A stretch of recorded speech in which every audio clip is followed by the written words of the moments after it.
Hey guys, it's time for the buzzword for today. One of my favorite movies is the movie Annie. You know, the girl that was left in the orphanage and make a long story short, tries to find her parents, doesn't find her parents, but gets adopted by Mr. Warbucks and gets the happily ever after ending. But in the movie, she's talking to her dog Sandy, who was a stray dog. And she's holding the dog, petting the dog, and says, seems like sometimes in life all you got is trouble. But hang on, it'll get better. It's just gotta. Then she goes into the song, tomorrow, good song, good song. But what does that have to do with the buzzword for today? Well, like she said, sometimes all you got is troubles.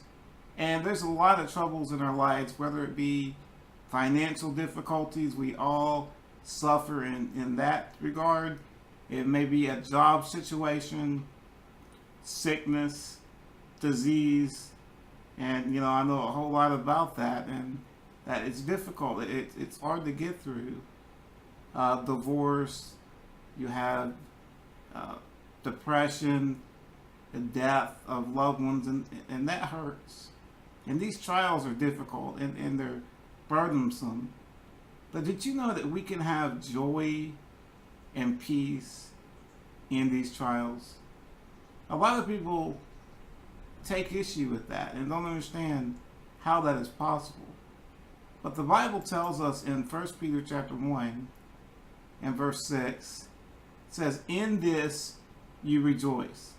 And the this he's talking about is, it says that we have been born again into a living hope by the resurrection of Jesus from the dead. And it said that we have an inheritance. We have a home reserved for us, and it's never going to fade away. It's undefiled, and it's in heaven. And Peter's saying, in this you find great joy and great hope.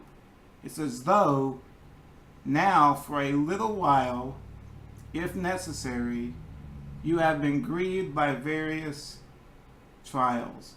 We've all been grieved by various trials. But notice there it says it's for a little while. It is not permanent. It is not going to be your life forever. My wheelchair does not define who I'm going to be forever. It restricts me now. Cancer does not have to define who you're going to be. There is a greater hope outside of what we're going through today. But for a little while, if necessary, we go through these trials. And I believe, as the Bible teaches here, is that trials are necessary. What purpose is there in our trials? Well, I'm going to tell you. It proves the genuineness of your faith, first of all. Verse 7 says, so that the tested genuineness of your faith, more precious than gold that perishes, though it is tested by fire, may be found to result in the praise and glory and honor at the revelation of Jesus Christ. So your trials prove the genuineness of your faith. We say that we have our wholehearted faith in the Lord Jesus Christ. We say that. And the trials back that up. Because when you're going through trials, that's when the rubber meets the road of your faith, and you can prove your faith by being true to your God, even when all hell breaks loose in your life. And that proves that you are genuine, you are real, your faith is true. So the trials are helping to confirm that. Also, they make you more like Jesus. As you go through the trials, you become more like Jesus. You become more patient. You become more sensitive to the pain of others. You become more like Jesus, more humble, more meek. Some people don't. Some people fight their trials and they with bitterness and they claw at them and they're angry and just want to blow up the whole world. If I'm not happy, if I'm going to die, we're all going to die together. Let's blow up. And that's how some people feel.